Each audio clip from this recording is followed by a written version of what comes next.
Halo, kita ketemu lagi nih buat ngupas materi keren dari buku 10 Simple Secrets. Kali ini fokus kita ke rahasia #3, persiapan mendalam. Tapi justru biar bisa buang naskah. Aneh ya kedengarannya. Tapi justru persiapan matang itu yang bikin kita kelihatan spontan. Gitu. Betul, betul. Justru itu intinya.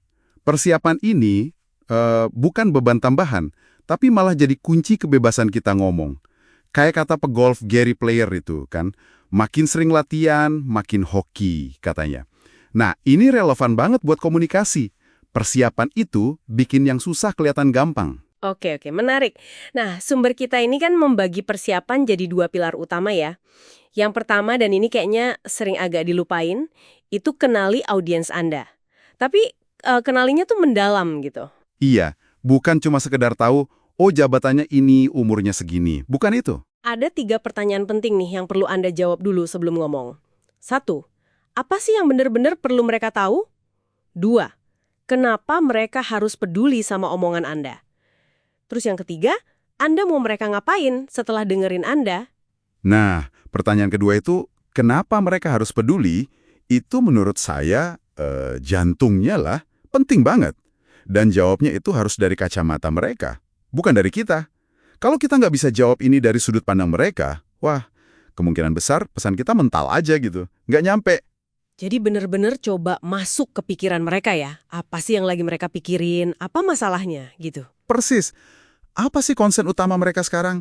Apa yang bikin mereka mau ngeluangin waktu dengerin kita? Kalau titik ini nggak kena, ya udah. Masuk akal. Oke, itu pilar pertama, kenali audiens. Nah, pilar kedua nih. Ini yang butuh disiplin kayaknya. Latihan, latihan, latihan. Iya, dan ini bukan latihan yang 5 menit sebelum tampil baca-baca catatan dikit, bukan itu. Bukan. Ya, sumber kita ngasih contoh Dr. Jill Bolte Taylor itu kan. Yang presentasi TED-nya soal stroke itu buat 18 menit di panggung, latihannya katanya sampai berapa? 200 kali. Gila nggak tuh? 200 kali itu emang kedengeran ekstrim ya. Tapi yang penting bukan cuma angkanya, tapi tujuannya apa? Tujuannya apa ya, Mang? Tujuannya itu bukan ngapalin kata per kata kayak robot. Enggak, malah jadi kaku nanti. Tujuannya itu menginternalisasi materinya. Menginternalisasi. Gimana tuh maksudnya? Biar lebih kebayang gitu? Menginternalisasi itu artinya materinya udah bener-bener meresap. Udah jadi bagian dari cara kita mikir soal topik itu. Jadi pas kita ngomong, idenya tuh ngalir aja gitu. Nggak lagi mikir, abis ini ngomong apa ya? Ulukannya gimana ya?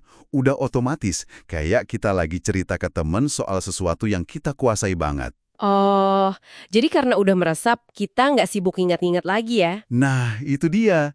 Otak kita jadi lebih bebas, nggak kebebanan buat mengingat teks. Jadinya, kita bisa pakai energi otak kita buat hal lain yang lebih penting pas tampil. Kayak apa? Ya kayak bener-bener hadir di situ. Jaga kontak mata. Kan katanya targetnya 90% tuh.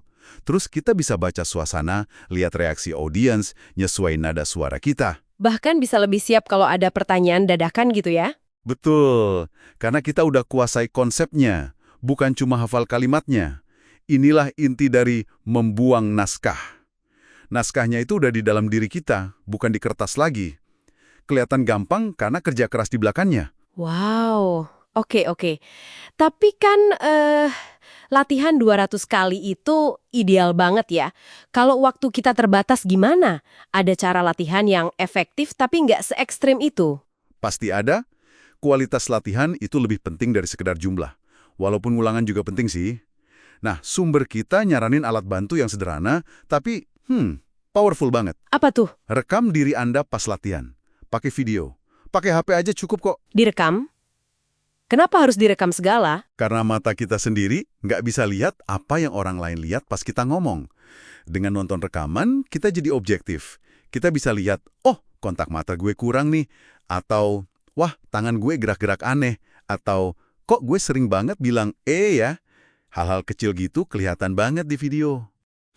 Jadi kayak evaluasi diri yang jujur gitu ya? Iya, cara buat nangkap kebiasaan-kebiasaan kecil yang mungkin ganggu, tapi nggak kita sadari.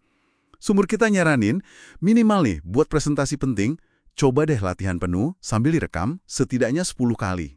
10 kali. Sambil direkam. Oke, itu udah lumayan komitmen juga ya.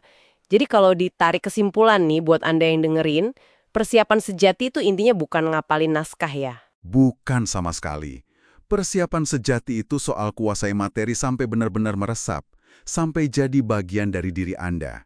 Terus, dikombinasikan sama pemahaman mendalam soal siapa audiens Anda dan apa kebutuhan mereka. Kombinasi dua hal itu ya, kuncinya? Betul.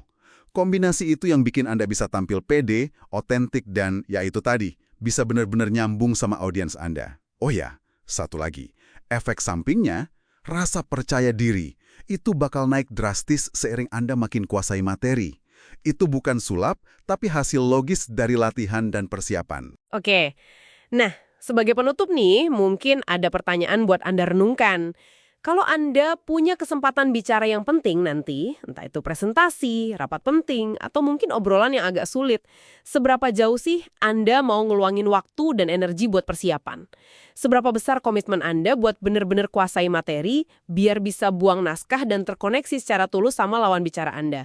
Coba dipikirin deh.